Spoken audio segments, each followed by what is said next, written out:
দরজায় কড়া নাড়ছে পবিত্র রমজান। একখানি বাঁকা চাঁদের অপেক্ষায় পুরো মুসলিম বিশ্ব। নতুন চাঁদটি দেখা দিলেই শুরু হবে মহিমান্বিত মাস রমজান।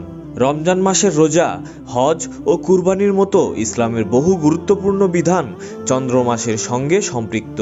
পবিত্র কোরআনে ইরশাদ হয়েছে, তারা তোমার নিকট নতুন চাঁদ সম্পর্কে জিজ্ঞেস করে, বলে দাও এটি মানুষের জন্য সময় নির্ধারণ এবং হজের সময় ঠিক করার মাধ্যম।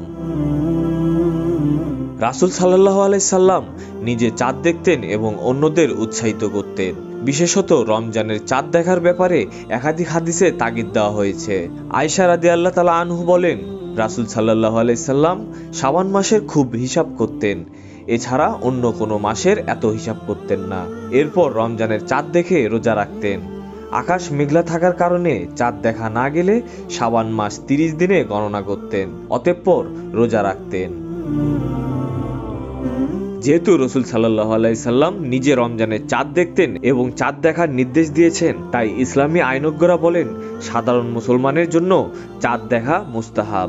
নতুন মাসের চাঁদ দেখে দোয়া করা সুন্নত। নতুন মাসটি যেন বিপদমুক্ত, নিরাপদ, বরকতপূর্ণ, ঈমানদীপ্ত ও শান্তিময় হয়, সেজন্য আল্লাহর কাছে প্রিয় নবী সাল্লাল্লাহু আলাইহি সাল্লাম দোয়া করতেন। আসন্ন পবিত্র রমজানের চাঁদ বিশ্ব মুসলিমের জন্য বয়ে আনুক ঈমানি শক্তি, অনাবিল শান্তি, আল্লাহর রহমত ও হেদায়েত। আল্লাহ তাআলা আমাদের সবাইকে নবীজির সুন্নতের উপর আমল করার তৌফিক দান করুন।